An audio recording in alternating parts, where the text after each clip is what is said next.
give thanks that the inspiration for this powerful alternative to violence came from your Holy Spirit and is a message that can be used by people of different faiths and of no faith.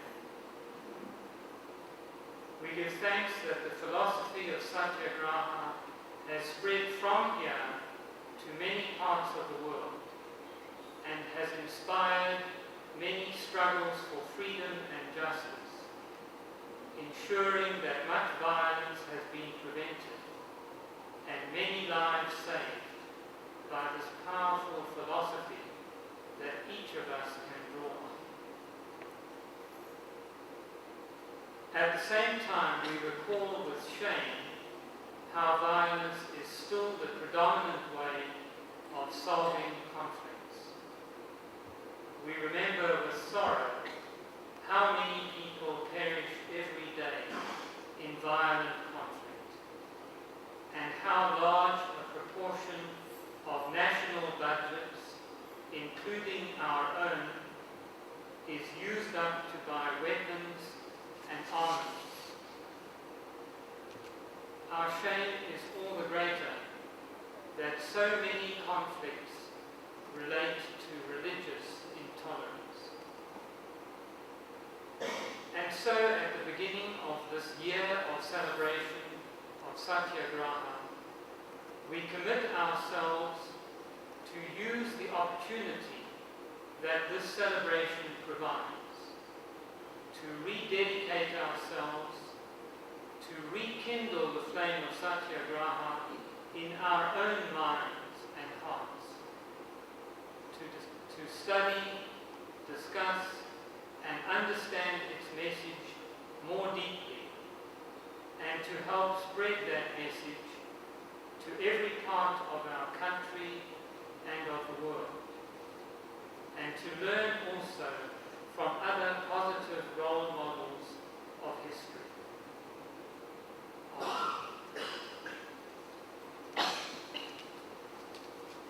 Thank you, Patty.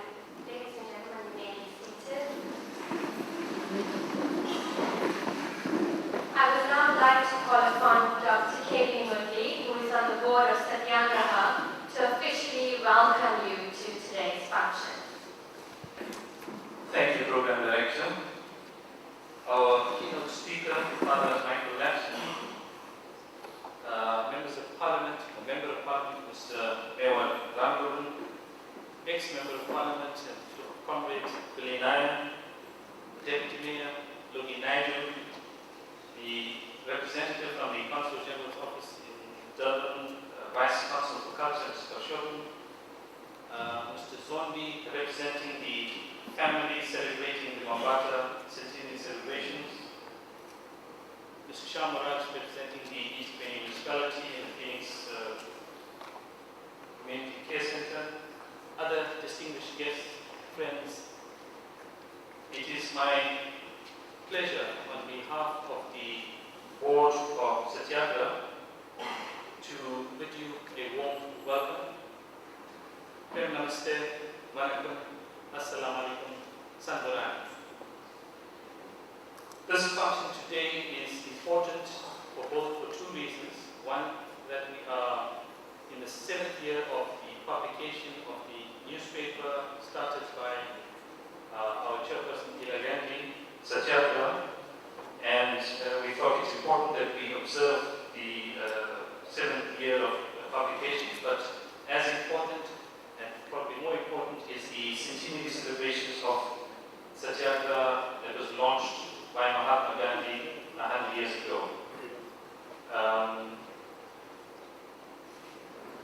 The centenary celebrations have been recognized by national government.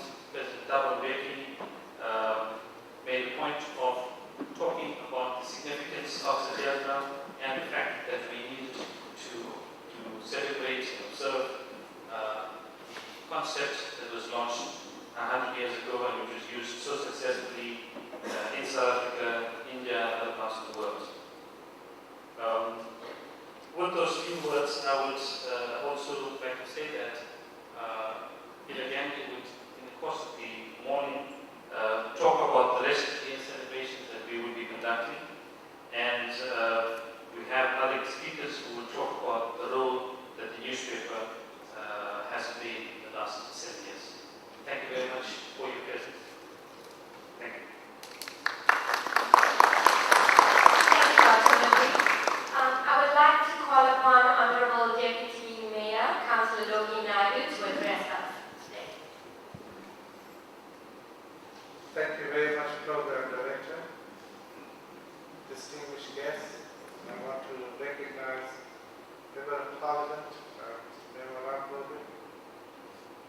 I don't refer to Billy Nair as an ex-member of Parliament, but rather as a veteran of the South African struggle, Mr. Billy Nair. Ila Gandhi and other distinguished guests who are present, ladies and gentlemen, present comrades. Many of us grew up in the NIC. It was the NIC that provided the training ground for a generation of activists. I recall many a Sunday, many a weekend. I recall all of our free time used for some Congress-related work. As you know, in the 70s and 80s, the NIC was the only political formation that was not banned, and which was used as a vehicle to mobilize people in South Africa. The NIC in KZN, the TIC in the Transvaal, the then Transvaal, before the formation of the United Democratic Front, which through a program of action continued the mass mobilization program. Now, I'm saying this because I think we must understand the role that Congress played. The organization that was started by Gandhiji in 1894 and that continued with his legacy even after he had left the African continent to return to the Indian subcontinent on the 9th of January. If you look in the country, and I can go through a long list of names of people who hold high office in South Africa, who are prominent individuals, who've all been through the NIC. Jay Naidu, Jayendra Naidu, Bali Musa, Derek Naidu, and a whole range of people today are recognized for their contribution to bring about freedom and democracy in South Africa, have been through this movement. Mewa Ramgobi, Hashim Sidat, and many others, Praveen Gordon, Yusuf, Yunus, and others, provided the mentorship and training for many of us. Of course, Paddy Carney, the late Archbishop, provided inspiration. They were the religious leaders who stood up against apartheid and provided us with the support that we needed.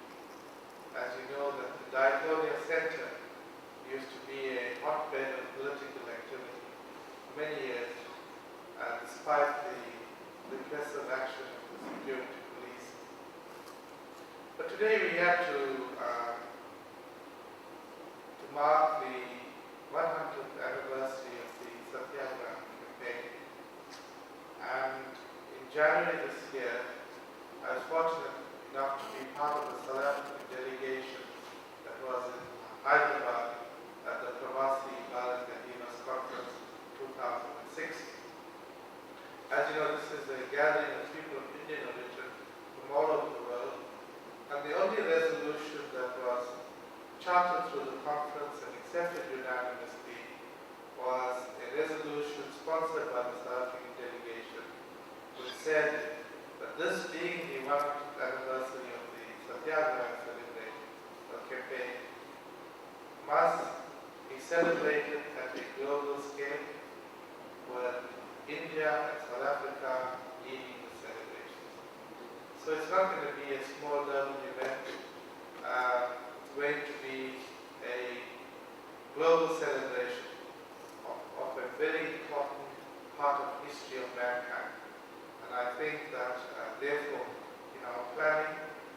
put that into context. The fact that President Bailey mentioned that in the State of his Nation address is indicative that our national government is going to be joining in the celebrations together with the government of India and people throughout the world. Not only people of Indian origin. For Gandhiji inspired peoples all over the world. And as through his actions, different formations arose in different parts of the world to bring about peace, justice, and democracy. Today, those teachings are still so relevant as we strive for a new world order in which we can find justice, tolerance, peace, and people living in harmony.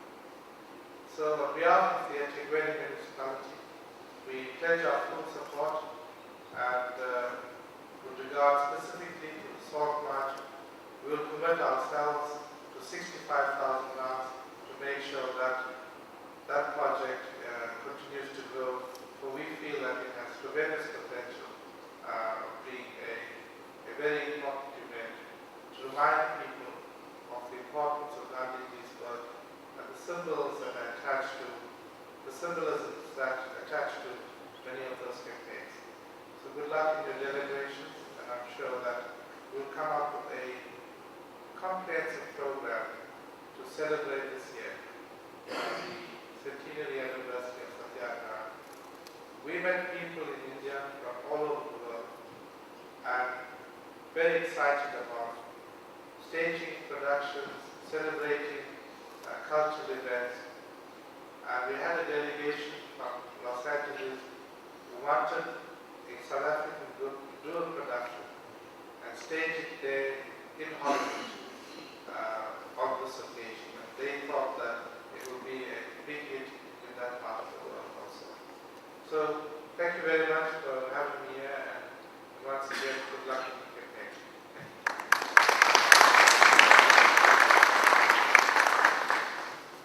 Thank you, Deputy Mayor, for your support.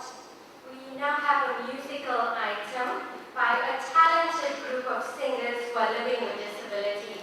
I call upon Colin Gumede and his group, the Green Beret.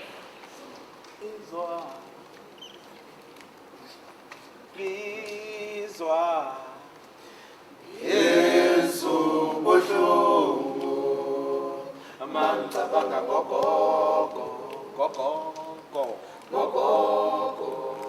owabulawa ngumuntu. Bizwa Yesu buhlungu amangicabanga gogogo owabulawa ngumuntu. Ugogo yena uyena owayesondla esigqokisa esifundisa ngempela ngemali kadeke.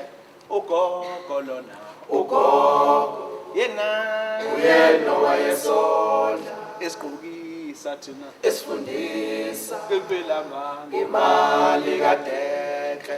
Innocent people are killed every day, stoned to death, convicted unfairly. Innocent people are killed every day. Yes, ill-treated, convicted unfairly. Thou shalt not kill. Thou shalt not kill. Why, Papa?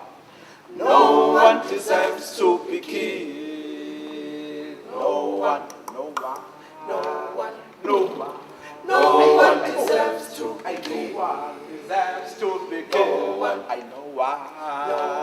know why. No one deserves to be killed. I know one deserves to be killed. I know why.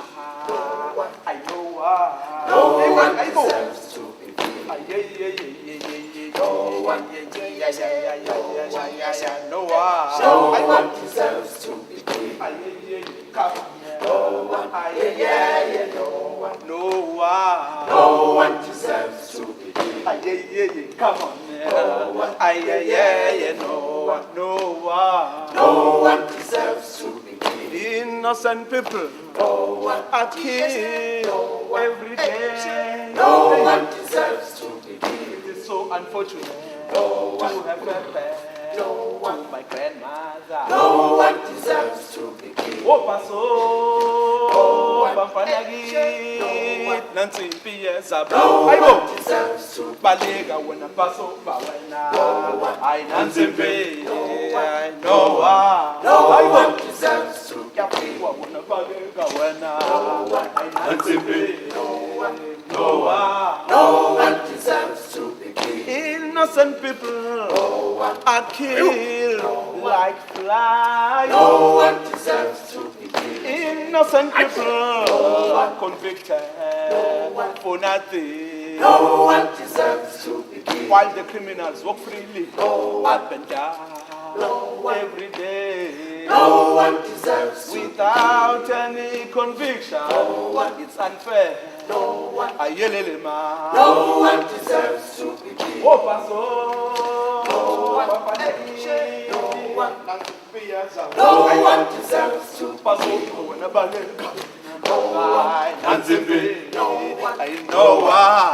one deserves to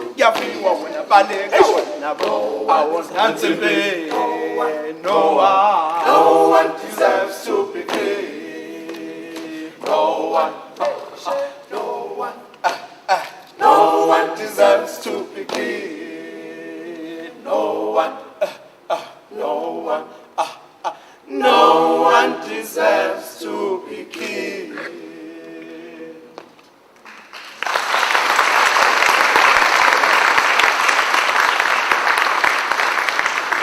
The next song is about loan sharks. Be careful, beware of loan sharks. Mashonisa. Imali yasetshenziswa. Imali yasetshenziswa kanzima, kodwa khona amanye amadoda afuna ukidle ngayisebenzelanga. Imali yasetshenziswa. Imali yasetshenziswa kanzima, kodwa khona amanye amadoda afuna ukidle ngayisebenzelanga. Kwenzeka kanjani lokho? Buka nje ufike uboleka imali ibuyisi nenzalo. Kwenzeka kanjani lokho? Awubheke nje ufike uboleka imali ibuyisi nexwane. Kwenzeka kanjani lokho? Ngempela ufike uboleka imali ibuyisi ne-interest. Qaphela wena. Qaphela umashonisa wena. Saphela umashonisa thina. We baba. Money is the root of all evil. Oh yeah. Yes, it is the root of all evil. Isimanga lesi. Isimanga lesi ukuthi ungaboleka u10 rand usalomunye. Umhlola lona. Umhlola lona ukuthi ungaboleka 50 rand usalomunye. Isicefe lesi. Isicefe lesi ukuthi ungaboleka 100 rand uphinde usala 100 rand ngaphezu kwalokho ushiye ipasi ushiye nekhadi ushiya khadi. Wadlala umashonisa wadlala ushiya khadi. Ingabe kwenzenjani na? Wadlala umashonisa wadlala ushiya khadi. Ingabe kwenzenjani na? Mashonisa Wadlala umashonisa wadlala ushiya khadi. Ingabe kwenzenjani? ingabe kwenzenjani? Ingabe kwenzenjani? Ingabe kwenzenjani? Ingabe kwenzenjani? Ingabe kwenzenjani? Ingabe kwenzenjani? Ingabe kwenzenjani? Hayibo. Ingabe kwenzenjani? Wadlala umashonisa wadlala umashonisa. Wadlala ushiya khadi. Wena. Ingabe kwenzenjani? Wadlala umashonisa wadlala umashonisa. Wadlala ushiya khadi. Ingabe kwenzenjani? Ingabe kwenzenjani? Ingabe kwenzenjani? Yebo. Ingabe kwenzenjani? Ingabe kwenzenjani? Ingabe kwenzenjani? Ingabe kwenzenjani? Ingabe kwenzenjani? Ingabe kwenzenjani? Ingabe kwenzenjani?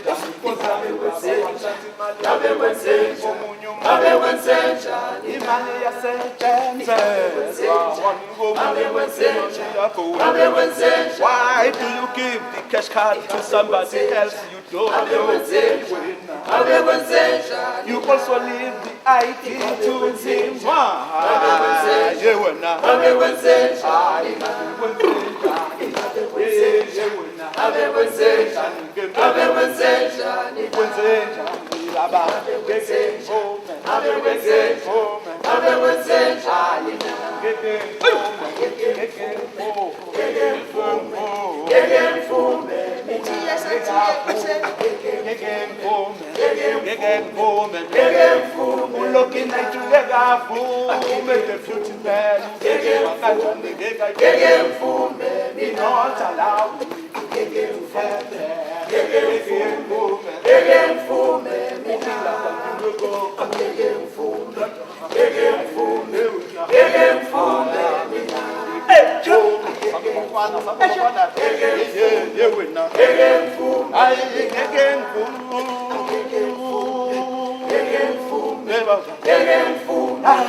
It was in this country that the concept of Satyagraha for non-violent action was born, and we must claim this important legacy. It all began at the Empire Theatre in Johannesburg, where at a meeting convened by Mahatma Gandhi that this important concept was born. Very few people recognize the significance of South Africa for the peace movement. We need to honor all the brave Satyagrahis who vowed against all odds not to submit to the unjust past laws on 11 September 1906. Among the many other initiatives, today's event features as a reminder to us and to the world that the Mahatma and Satyagraha non-violence in action was born here. Providentially, the 11th September 2006 will be 100 years since the movement was first rooted in the then Transvaal. Gandhiji writes about that day. He says, "The old Empire Theatre was packed from floor to ceiling. I could read in every face the expectation of something strange to be done or to happen. The most important among the resolutions passed by the meeting was the famous fourth resolution by which the Indians solemnly determined not to submit to the ordinance in the event of its becoming law in the teeth of their opposition, and to suffer all the penalties attaching to such non-submission. All present, standing with upraised hands, took an oath with God as witness not to submit to the ordinance. I can never forget the scene.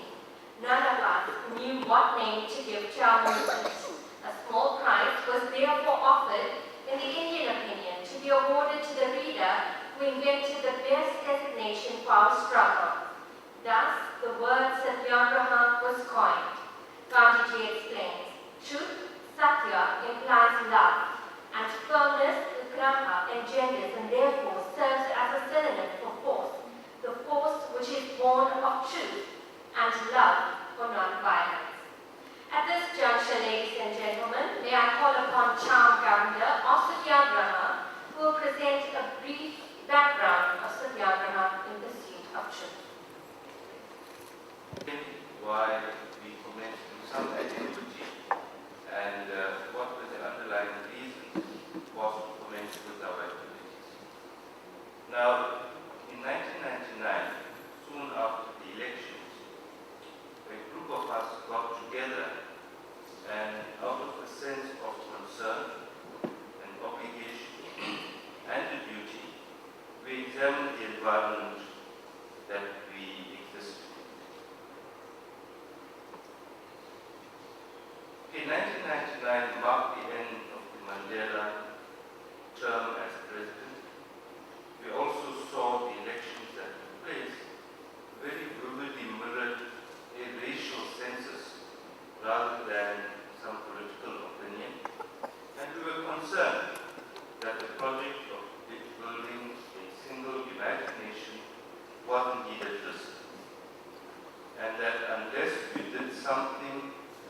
as social activists to engineer social change that there could be detrimental consequences for the country as a whole. Okay, the question then is, what is to be done? And we approach it from saying, what is it that we are capable of doing? What is it that the situation required of us to do? And we said that an ideological intervention was required in the community so that they could more rationally judge the events that were taking place.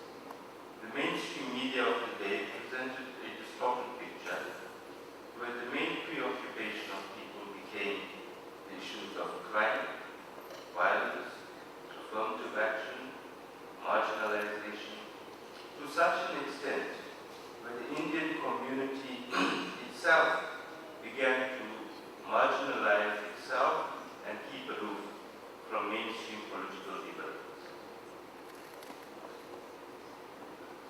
Okay, we were not steeped in the tradition of producing media. The best we could do was produce pamphlets in the past. So it was something that we had to learn to do.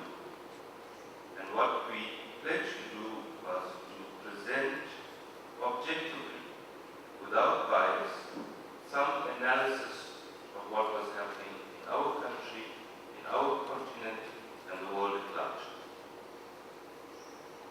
Okay, what we also then had to do was to look at, if we wanted to embark on such an endeavor, how would we fund it? Because it would be pointless to commence with something and then after a short burst terminate the activity because we had no money, or we lost interest, or we were doing the wrong thing. So we spent a lot of time actually thinking and gazing at our neighbors and wondering what to do. But eventually we went about, raised the funds, and commenced with the publication of the newspaper.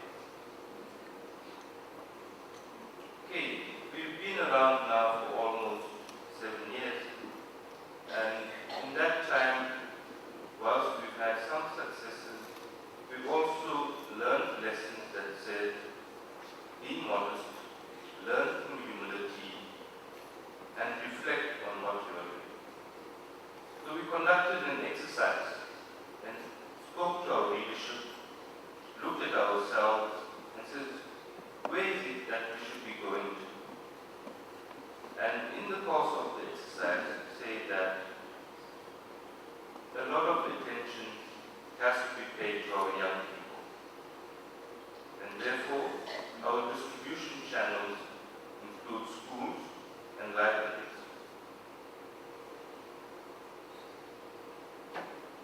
Okay, then we dealt with the issues of our content. We said that it's important to remember our gallant heroes that made significant contribution so that the society we have today has evolved what it is. So we remember our heroes. Then we say that in order that we have an informed citizenry, they need to understand what are the issues within public policy that they should be aware of. So the newspaper carries such issues about the basic income grant.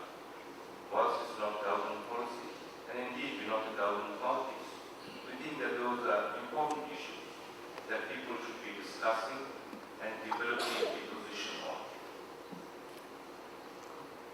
Okay, we invite people to contribute to the paper because we are, after all, hopeful of being a democratic platform influenced by people, yet still influencing the community. So we want to be in dialogue with the community. We do not believe we hold the monopoly on truth. And indeed, it is only through us listening that we are able to evolve the truth that we pretend to own. Yes, so we're still growing, we're still small, but we think that we're here to stay. Hopefully we'll come back here in 3 years' time and celebrate our decade of contribution. Thank you for listening.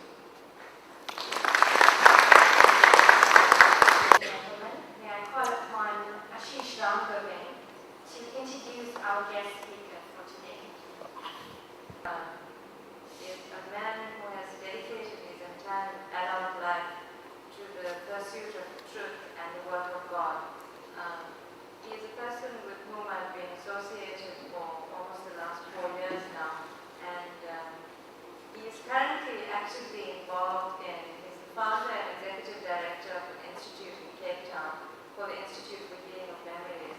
And the reason we thought Father Michael was the ideal person to give the keynote address today was the immense work that they are doing at this institute towards reconciliation and healing.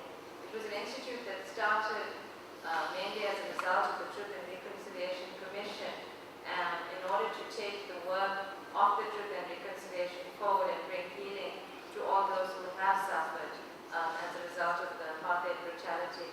Father Michael himself has experienced the intense brutality of the apartheid state, and I'm pleased to say that he has healed and has managed to heal others in the process. So I'd like to call upon Father Michael Lapsley. Sisters, brothers, comrades, friends, particularly the young people who are here. I was particularly delighted to be the person who had the opportunity to speak after the Green Berets. As a person who has permanent major physical disability myself, it's very wonderful to see that a community of people with disability showing us in a very beautiful way that, thank you, that disability does not mean inability. So I think we need a special further round of applause for the Green Berets.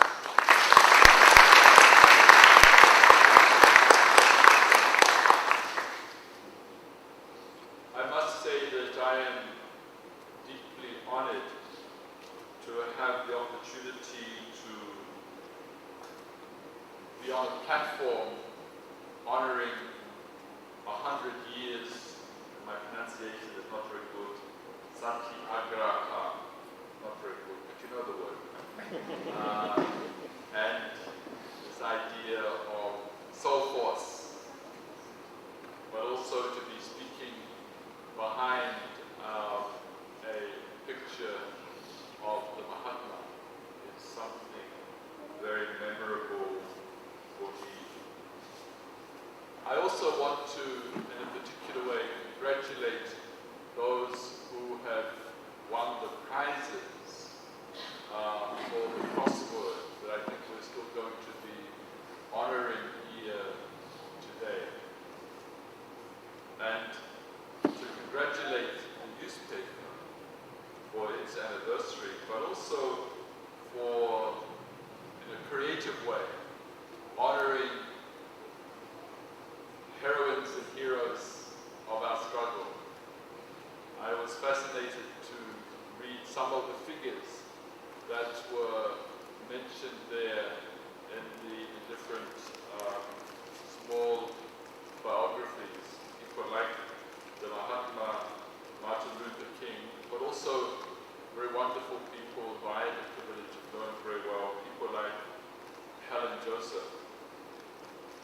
But I also congratulate the newspaper for helping to keep alive the stories, the lives, the memories of those who were role models in their own generation, but who also need to be role models for us today. And I'm particularly delighted that the newspaper, in a good way, targets schools, and that the youth of our country have put before them people who can encourage and inspire by the way they lived their lives. I was told as well that the prizes that are to be given today are given in memory of Kush Ramgobin by his family, who thought of this very life-giving way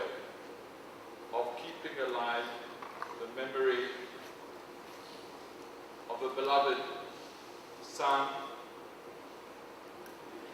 and brother who was brutally murdered back in 1993.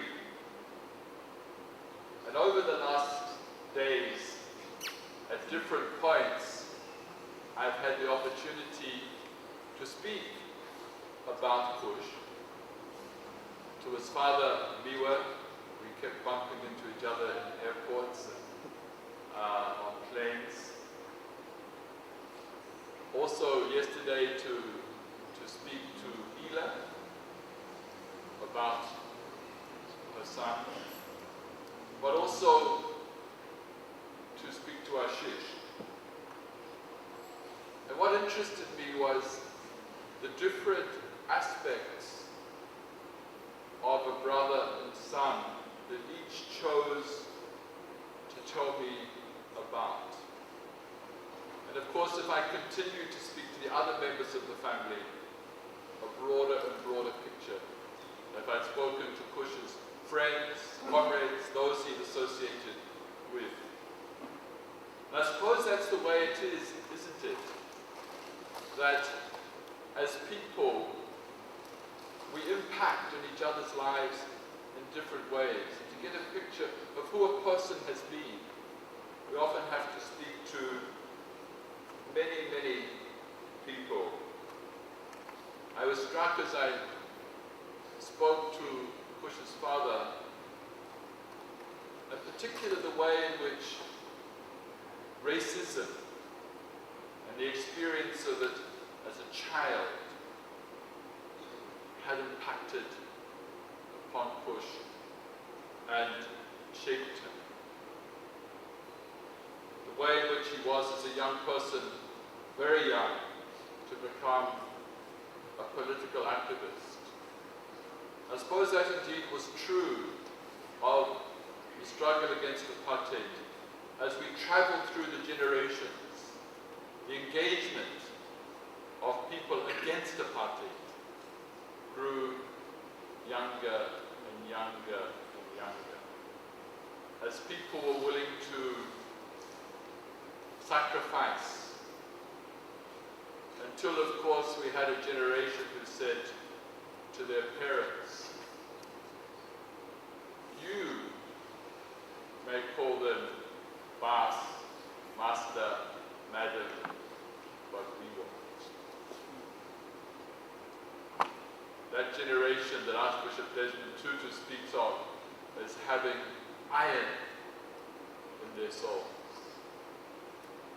willing to face the bullets and yet to go on struggling.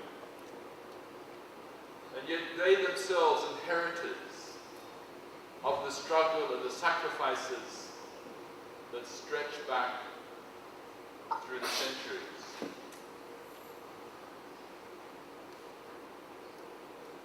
I was very struck as I spoke to Ila when she spoke of her child who had been tortured.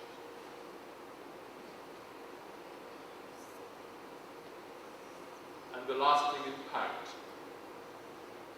that had on someone who had experienced that kind of outrage, humiliation, and violence against their personhood. But also both parents talking about this role with volleyball as a sportsman, but also as a young person, as a leader. But the word that I remember particularly from Ashish was that he was a star. He was a star. And the brightest star amongst us is the one who was taken. And among her many words of wisdom, Ila talked about how we still love him. And And again, no matter what our religious faith or tradition may be, if we love somebody and they die, we don't stop loving them. We remain forever in a relationship with that person, shaped by him.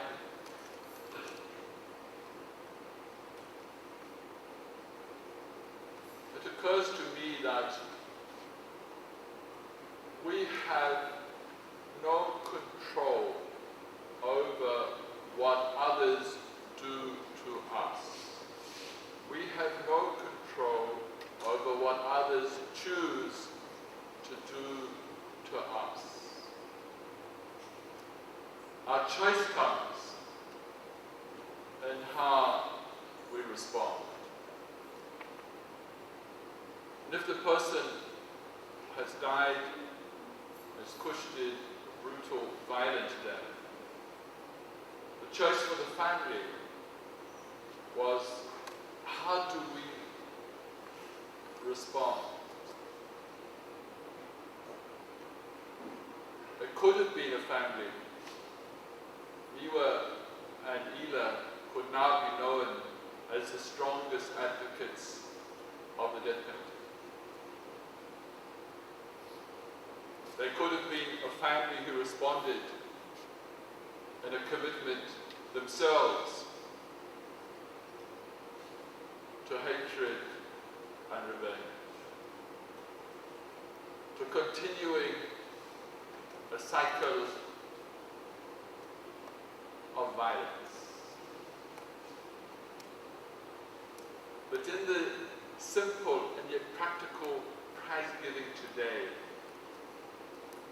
the family are saying, that is not how we want to remember the one we love. We want to do it in a way that stands for the deepest values that we are committed to as a family,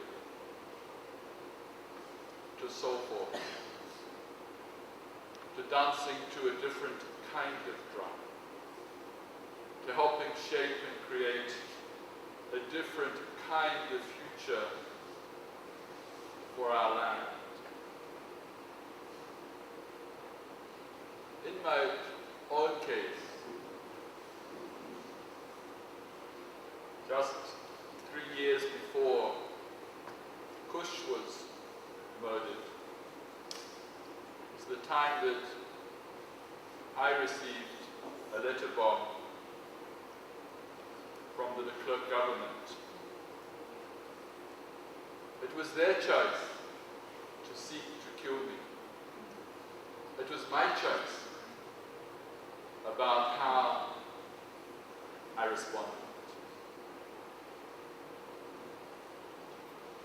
And I realized myself that if my life was consumed by hatred, bitterness, desire for revenge, that I would be a victim forever.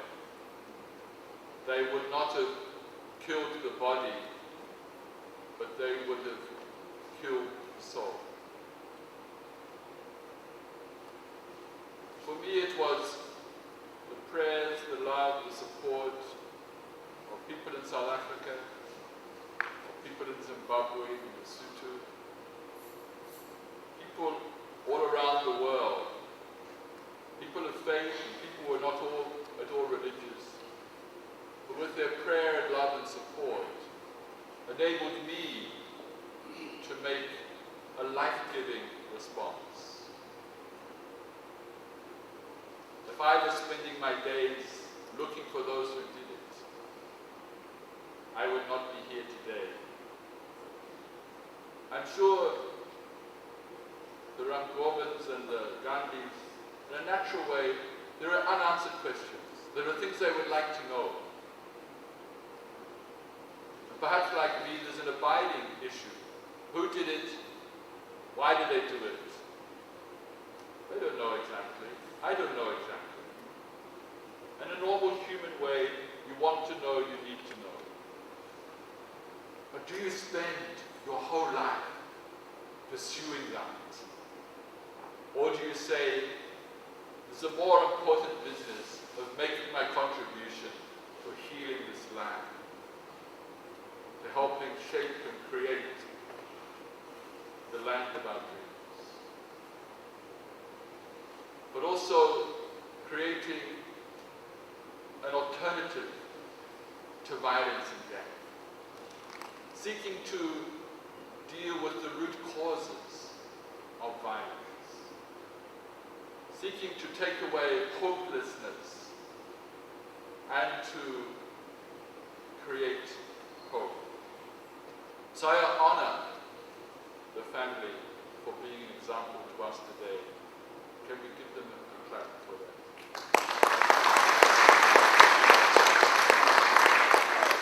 You know, when you don't have hands, you've got to get other people to clap for you. So thank you for being willing to do that for me. I was reading last night before I went to bed some of the issues of Satyagraha, and what struck me particularly was the account of the Bambata rebellion and the role the Mahatma played, and particularly in his care for the Zulu wounded. And it was very striking to me how it was a relationship characterized by the recognition of a common humanity and motivated by compassion.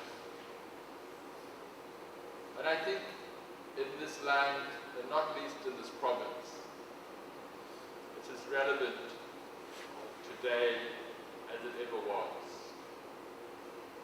It still remains a journey to be traveled between people of Indian descent and African people,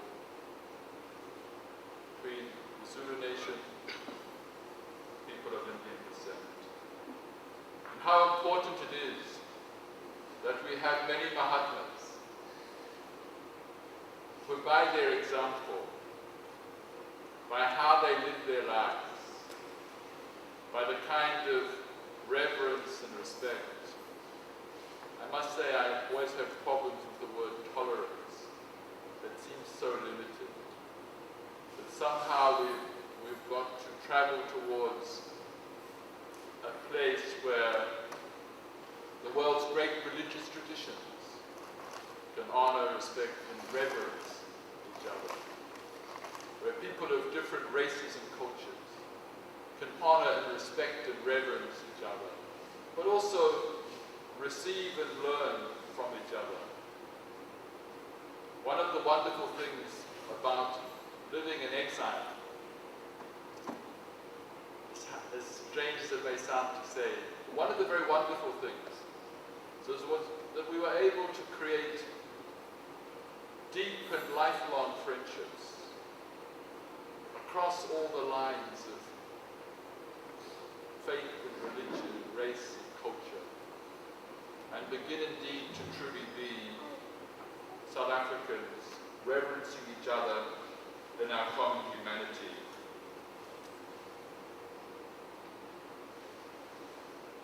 After I survived the letter bomb, I met another comrade whose son had been killed. It's so strange, I suppose, in a way, but I apologize to her for having survived when her son had been killed. It's a strange psychological game we play of survivor guilt. But I have sometimes asked myself the question, why did I survive when so many others, beautiful human beings, did not? People with lives still to be lived, with so much to contribute. I think it was important that some of us survived, because we bear witness to the truth that yes, we did do these horrible things to each other. It's not a lie, it's a reality. And somebody like myself, whose wounds are visible and dramatic, remind us of a nation, as a nation, of the wounds that are invisible, the ones we carry in our own hearts. But 1,000 times more important than that, I hope in some small way I can be a sign that stronger than the forces of evil and hatred and death are the forces of gentleness, of kindness, of compassion, of non-violence, of soul force. And so let us go out from today inspired once more to take up the struggle to make this country indeed the land of our dreams. Thank you very much.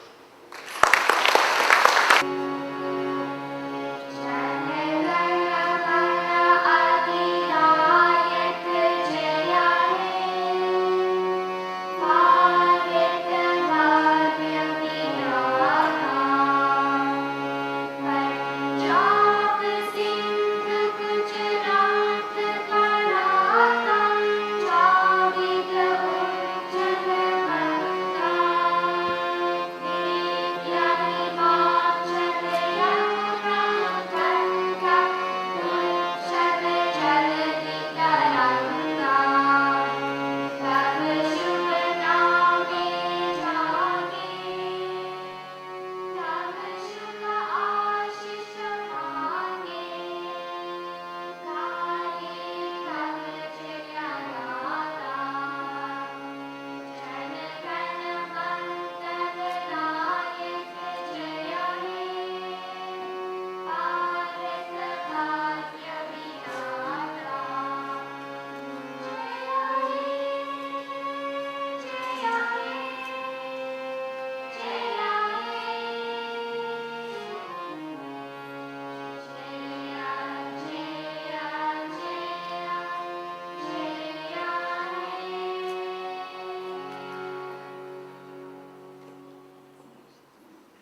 Sorry, man.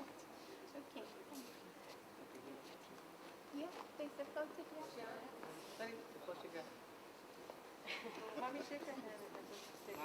Oh, I was good. You was sharing a photograph with me. Okay, I gave it to you.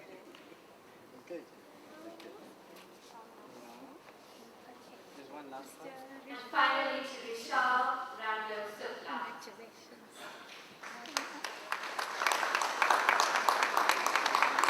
A very big thank you to the Ramgovin and Kavi family.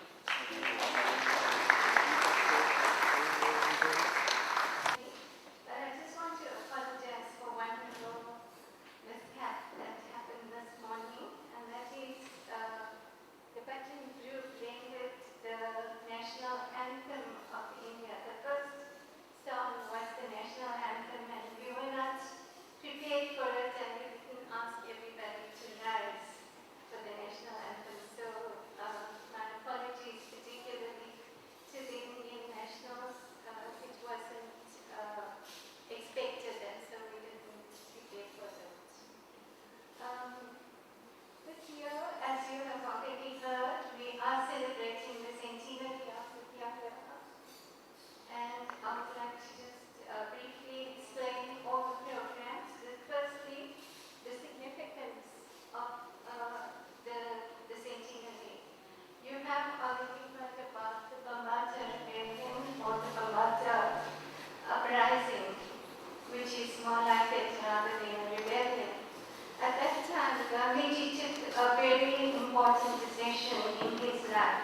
It was a turning point in his life. He was only 37 years old at the time, and he took a vow of celibacy. On the 11th of September of the same year, that's 1906, as you have already heard previously from the previous speakers, this meeting took place in Johannesburg, and Nireshni has already explained to you the circumstances and what he had to say at that meeting, and how he was inspired that this movement could no longer be known as passive resistance. It had to have another name. So, at that meeting, as you heard, they raised their hands in the name of God. And he said that how can this be passive? It is a very active force. And so he asked for people to submit suggestions for a name. And that is how the name Satyagraha came about. Just like the word Ubuntu, the meaning of Satyagraha is so profound that there is no one word or a couple of sentences in which one could actually describe the word. But broadly speaking, one would say that it means soul force, it means pursuit of truth, that it means the power of the spirit. The term links soul force together with non-violence or ahimsa, and through this non-violent action, it has shown to the world that a lot can be achieved. Over the years, we have seen how transformation has taken place. Right here in this room, if we were to look at that photograph, you will see the exact transformation that took place in Gandhiji's life. He was very fond of clothes, of fashion, and so on. And yet, it's the same person that transformed over the years and became the Mahatma that he was. That, in visual terms, is the meaning of transformation. I know that at the present moment, the country is debating as to what do we mean by transformation. Here, Gandhiji has shown in visual terms what to him was transformation. So that transformation occurred in his life. has shown us in this country how we were able to attain our freedom through non-violent means. It has shown in Martin Luther King's life how he also moved around in this non-violent way to attain some form of liberation for the African American.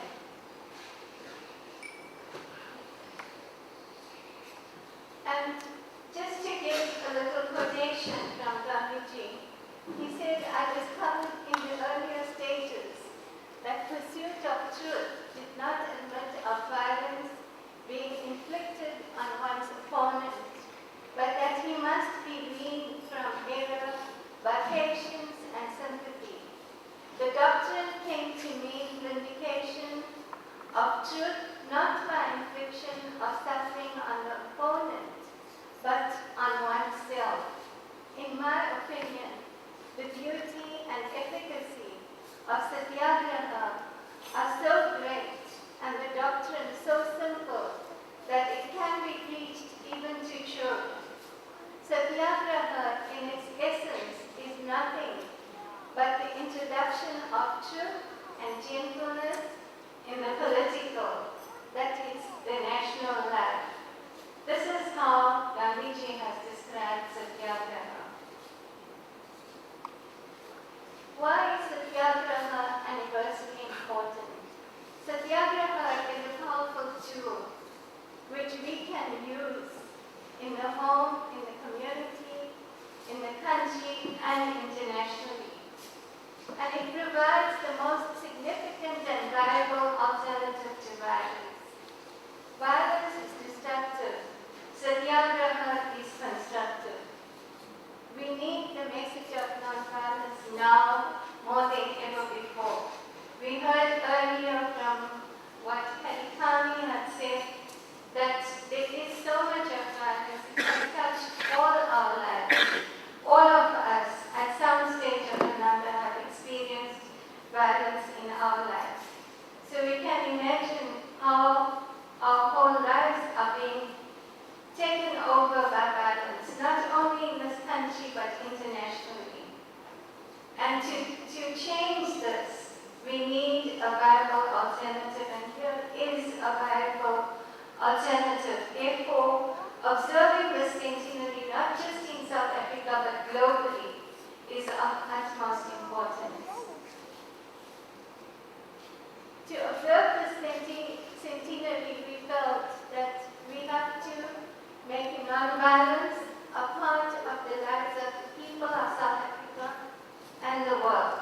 We have to learn to change our lifestyle in order to lead a non-violent lifestyle. To recognize it as the most powerful means to solve conflicts, whether in the home, in the country, or internationally. And to do this, we felt we needed partnerships, so we built partnerships with community organizations, tertiary institutions, and government departments. Now, this is our program so far. There are other programs, and there are many other people around here who may be able to tell you more about programs that they may want to engage in. There are leaders of different community organizations here with us, and we would be very happy if all of us can pool our resources together in order to achieve the aims that I spoke of earlier. So just briefly, what so far we have got on the table is on the 8th of March, the World Conference on Religion and Peace, and that's WCRP, as many of us know it, organizes a workshop to discuss safety of women in the home and in the workplace. The person who are responsible for this is Carrie Mason. I don't think she is here with us today, but Sedyun Sayed is here with us. Sedyun, will you please stand up so everyone can see you? Lady at the back. Okay, you can get more information from her about it. The next program that we have is